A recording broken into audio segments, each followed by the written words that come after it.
Good morning all. Welcome to Snippet 5 of how light affects the body.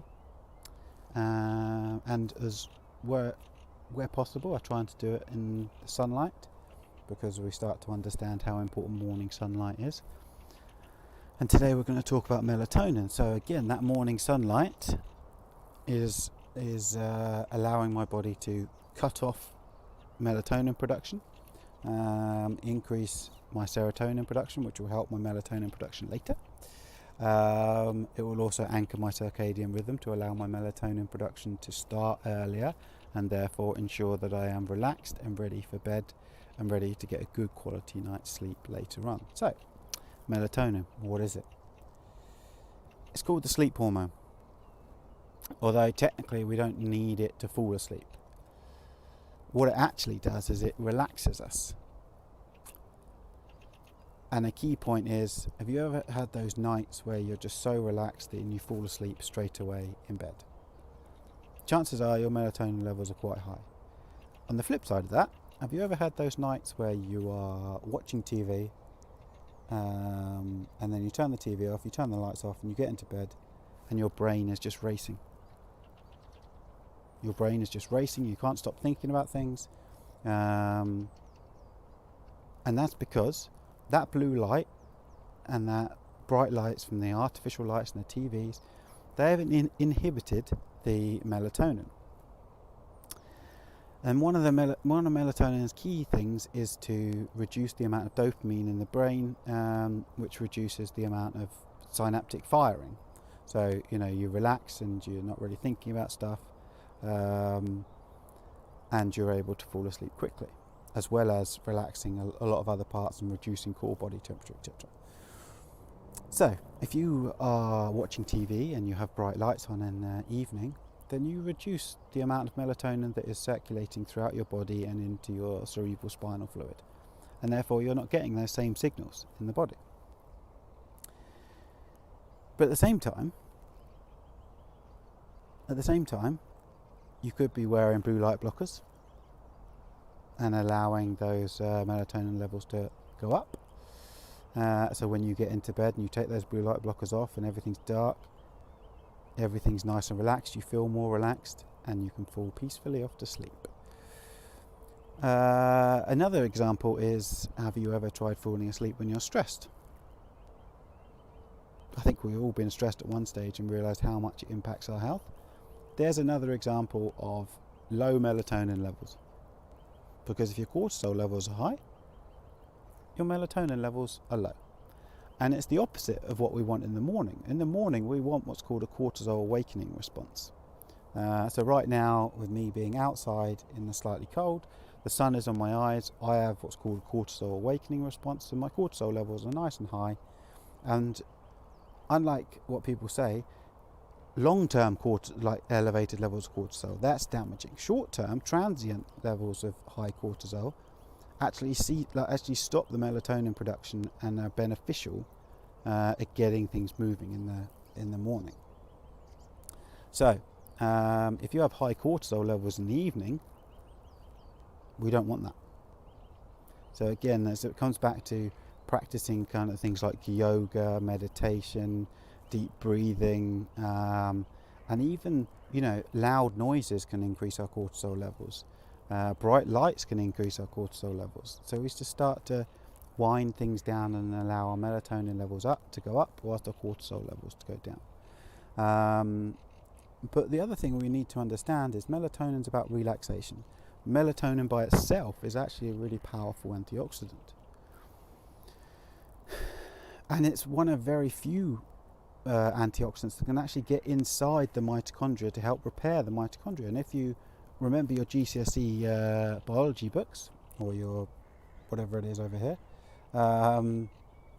you understand that mitochondria is the powerhouse of your cell. It's the part of the cell that allows you to generate energy for your body to use in every aspect of life. Whether we're talking about immune function, whether we're talking about day-to-day energy, whether we're talking about just living. Your heart beating requires mitochondrial produced energy.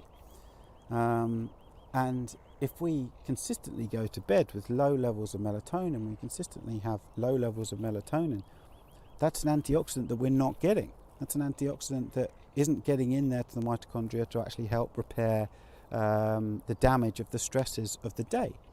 And therefore, when you wake up the next morning and you feel lethargic and you haven't got any energy and you've got a bit of a cold, we can start to form hypotheses as to why that might be. And that is, if your melatonin can't get into the mitochondria in order to repair the damage, then you are working on a damaged, you are working with a battery that isn't 100%. You are working with an engine that isn't working. So let your melatonin mechanics get in there and fix your engines every night by sorting out your evening light, getting morning light to improve cortisol levels. And one thing we need to understand is that cortisol levels aren't a fixed thing throughout your life. They peak early childhood, and they kind of have a plateau throughout into early adulthood, and then they gradually start to drop down. So by 70, you have roughly a quarter of the peak melatonin that you did when you were a child. A quarter. So now you start to understand how important light becomes with regards to various aspects of health.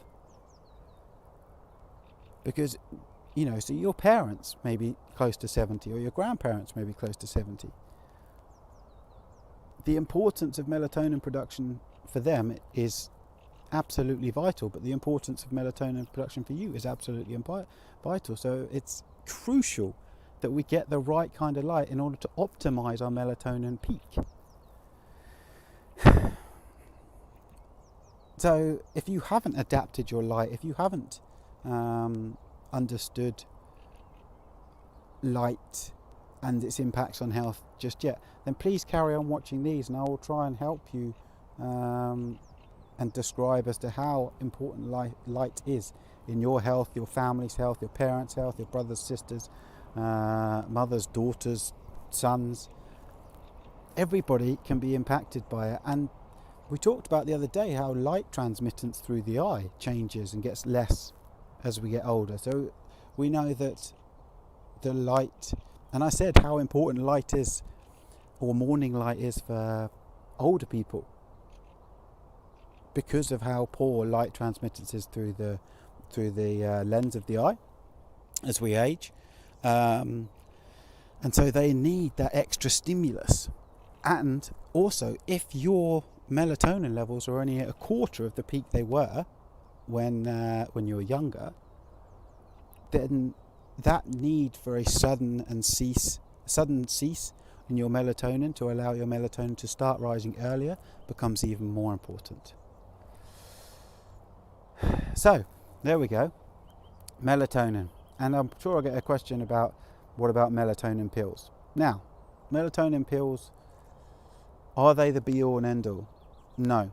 Can they help certain people in certain circumstances? Yes. If you're a shift worker and you're just doing shift, you're not a permanent shift worker, but you are a shift worker that is on rotation and you've got the shifts, can you use it? Yes. Will it be effective? Probably yes. Jet lag, can you use melatonin? Yes. Should you be using melatonin every day, or should you work on your light environment?